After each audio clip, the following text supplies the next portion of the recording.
ಗೃಹ ಸಚಿವ ಅಮಿತ್ ಶಾ ವಿರುದ್ಧ ಗೂಂಡಾ ಅನ್ನೋ ಪದ ಬಳಕೆ ವಿಚಾರಕ್ಕೆ ಸಂಬಂಧಪಟ್ಟಂತೆ ಯತೀಂದ್ರ ವಿರುದ್ಧ ಬಿಜೆಪಿ ನಾಯಕರು ಮುಗಿ ಬೀಳ್ತಾ ಇದ್ದಾರೆ.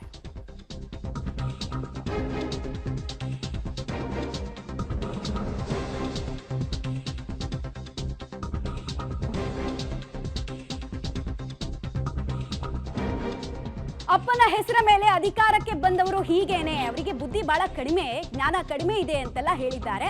ಯತೀಂದ್ರ ಕ್ಷಮೆ ಕೇಳುವಂತೆ ಕೂಡ ಬಿಜೆಪಿ ನಾಯಕರು ಪಟ್ಟು ಹಿಡಿತಾ ಇದ್ದಾರೆ. ಯತೀಂದ್ರಗೆ ಹತಾಶೆ, ಬುದ್ಧಿ ಭ್ರಮಣೆ ಆಗಿದೆ ಅನ್ನೋದು ಅವ್ರ ಮಾತು.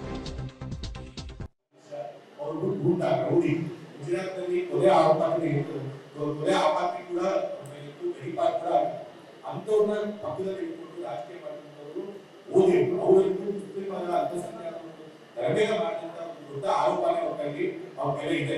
ಸೊ ಈ ರೀತಿಯಾಗಿ ಬಹಳಷ್ಟು ಕ್ರಿಮಿನಲ್ ಆಕ್ಟಿವಿಟೀಸ್ ಮಾಡಿಕೊಂಡು ಇವತ್ತು ಬಿಜೆಪಿ ಸರ್ಕಾರದಲ್ಲಿ ಉನ್ನತ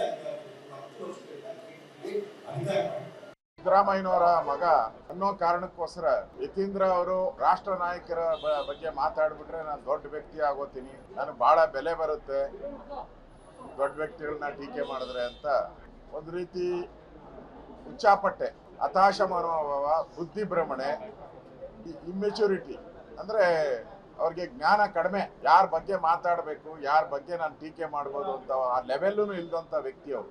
ಅಮಿತ್ ಶಾ ಈ ದೇಶದ ಗೃಹ ಸಚಿವರಾಗಿ ಕೆಲಸ ಮಾಡ್ತಾ ಇರೋರು. ಅಲ್ಲಿನ ಮೈಸೂರಿನ ರಾಜಕಾರಣದ ಬಗ್ಗೆ ಅಲ್ಲಿ ಟೀಕೆ ಮಾಡಕ್ಕೆ ಇವ್ರಿಗೆ ಯೋಗ್ಯತೆ ಇಲ್ಲ. ಮಾಡಿದ್ರೆ ಅಲ್ಲಿ ಇಮಿಡಿಯೇಟ್ ಆಗಿ ರಿಯಾಕ್ಷನ್ ಕೊಡ್ತಾರೆ. ಅದನ್ನ ಬಿಟ್ಬಿಟ್ಟು ಡೆಲ್ಲಿ ಬಗ್ಗೆ ಮಾತಾಡುವಂಥದ್ದು ಇದೊಂಥರ ಬುದ್ಧಿ ಭ್ರಮಣೆಯಾಗಿ ಮಾಡ್ತಾ ಇದ್ದಾರೆ. ಮತ್ತೆ ಎಲ್ಲರೂ ಇದೇ ತರ ಮಾಡ್ತಾ ಇದ್ರೆ ಮುಂದೊಂದು ದಿನ ಇವ್ರಿಗೂ ಜೈಲೇ ಗತಿ ಆಗ್ತೈತಿ. ಇವ್ರು ಅವ್ರ ಬಗ್ಗೆ ಬಿಜೆಪಿ ದೂರನ್ನ ದಾಖಲು ಮಾಡ್ತೈತೆ. ಅಪ್ಪನ ಹೆಸರ ಮೇಲೆ ರಾಜಕಾರಣಕ್ಕೆ ಬರ್ತಾರಲ್ಲ ಅವರೆಲ್ಲ ಹಿಂಗೆ ಮಾತಾಡ್ತಾರೆ. ಸಂಘಟನೆ ಕಾರ್ಯಕರ್ತನಾಗಿ ಪೋಸ್ಟ್ ಹೊಡೆದಿದ್ದಾರ, ಮೈಕ್ ಅನೌನ್ಸ್ಮೆಂಟ್ ಮಾಡಿದಾರ. ನಮ್ಮ ಗೃಹ ಸಚಿವರು ಬಿಜೆಪಿ ನಾಯಕರಾಗಿರ್ತಕ್ಕಂಥ ಅಮಿತ್ ಶಾ ಅವರು 82ನಲ್ಲಿ ಬೂತ್ ಅಧ್ಯಕ್ಷರಾಗಿದ್ದರು. 82ನಲ್ಲಿ ಬೂತ್ ಅಧ್ಯಕ್ಷರಾಗಿದ್ದರು. ಅವಾಗ ಇವ್ರ ತಂದೆ MLA ಆಗಿರಲಿಲ್ಲ. ಅಪ್ಪನ ಅಧಿಕಾರದ ಬಲದ ಮೇಲೆ, ಅದೇ ಅಪ್ಪನ ಹಣದ ಬಲದ ಮೇಲೆ ಸಾರ್ವಜನಿಕ ಕ್ಷೇತ್ರಕ್ಕೆ ಬಂದವರಿಗೆ ಕೆಳ ಹಂತದಿಂದ ಹೋರಾಟ ಮಾಡಿ ರಾಜಕೀಯ ನಾಯಕರಾಗಿರ್ತಕ್ಕಂಥವರ ಕಷ್ಟ ತಿಳಿಯೋಕ್ಕಾದ್ರೂ ಹೇಗೆ ಸಾಧ್ಯ? ಕಾಂಗ್ರೆಸ್ ಸರ್ಕಾರ ಇದ್ದಾಗ ಕರ್ನಾಟಕದಲ್ಲಿ ನಾವೆಲ್ಲ ವಿದ್ಯಾರ್ಥಿ ಹೋರಾಟಗಾರರಾಗಿದ್ವಿ. ಆಗ ನಮ್ಮ ಮೇಲೂ ಗುಂಡಾ ಲಿಸ್ಟ್ ಹಾಕಿದ್ರು. ನಾವು ಗುಂಡಾಗಳ? ಯತೀಂದ್ರ ಸಿದ್ದರಾಮಯ್ಯನವ್ರದ್ದು ಅವರ ಐಡೆಂಟಿಟಿ ಏನು? Without Siddaramaiah what is his identity? ಕೇವಲ ಅಧಿಕಾರದ ಬಲದ ಮೇಲೆ, ಸುಖದ ಸುಪ್ಪತ್ತಿಗೆ ಮೇಲೆ ಅಪ್ಪನ ಹೆಸರು ಹೇಳ್ಕೊಂಡು ಅಪ್ಪನ ಅಧಿಕಾರ ಚಲಾಯಿಸಿಕೊಂಡು ರಾಜಕಾರಣ ಮಾಡ್ತಿರೋರಿಗೆ ಕೆಳ ಹಂತದ ಕಾರ್ಯಕರ್ತರ ನೋವು, ಕಷ್ಟ ಮತ್ತು ಜನರ ಕಷ್ಟ ತಿಳಿಯೋಕೆ ಸಾಧ್ಯನೇ ಇಲ್ಲ.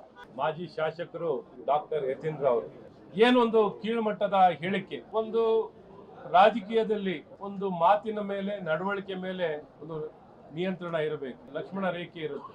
ನಮ್ಮ ದೇಶದ ಐರನ್ ಮ್ಯಾನ್, ದೇಶದಲ್ಲಿ ಐಕ್ಯತೆ, ಸೌಹಾರ್ದತೆ ನಮ್ಮ ಕಾಪಾಡಲಿಕ್ಕೆ ನಮ್ಮ ಗೃಹ ಸಚಿವರಾದಂಥ ಅಮಿತ್ ಶಾ ಅವರು ಎಷ್ಟು ಪರಿಣಾಮಕಾರಿಯಾಗಿ ಕಾರ್ಯವನ್ನ ಮಾಡಿದ್ದಾರೆ. ಅಂತ ಮಹಾನ್ ನಾಯಕರಿಗೆ ಗೂಂಡಾ ಅಂತ ಹೇಳಿಕೆ ಕೊಡ್ತಾರಲ್ಲ, ಇವ್ರಿಗೆ ಏನಾಗಿದೆ? ಮಾನಸಿಕವಾಗಿ ಅಸ್ವಸ್ಥರಾಗಿದ್ದಾರ? ಈ ಕೂಡಲೇ ಅವರು ಕ್ಷಮೆಯನ್ನ ಯಾಚನೆ ಮಾಡಬೇಕು, ತಕ್ಷಣ ಹೇಳಿಕೆಯನ್ನ ಹಿಂದೆ ಪಡಿಬೇಕು. ಅಮಿತ್ ಶಾ ಅವರ ಕೊಡುಗೆಗಳನ್ನ ನೋಡಬೇಕು. ಅವರಷ್ಟು ಎಳ್ಳಷ್ಟು ನಿಮ್ಮ ಪರಿವಾರದವ್ರು ಏನಾದ್ರು ಕೊಟ್ಟಿದ್ರೆ, ಹಾಗಾಗಿ ಆ ಎತ್ತರದ ವ್ಯಕ್ತಿತ್ವದ ನಿಮಗೂ ಸೂರ್ಯನಿಗೂ ಒಂದು ಟಾರ್ಚಿಗೂ ಲೆಕ್ಕ ಇದ್ದಾಗಿದೆ. ದಯವಿಟ್ಟು ಇಂಥ ಹೇಳಿಕೆಗಳಿಗೂ ಹೋಲಿಕೆಯನ್ನು ಮಾಡಬೇಡಿ. ಬೈಗಳಿಂದ ರಾಜಕಾರಣ ಮಾಡುವುದಿದ್ರೆ ಭಾರಿ ಜನ ರಾಜಕಾರಣ ಮಾಡಬೇಕು.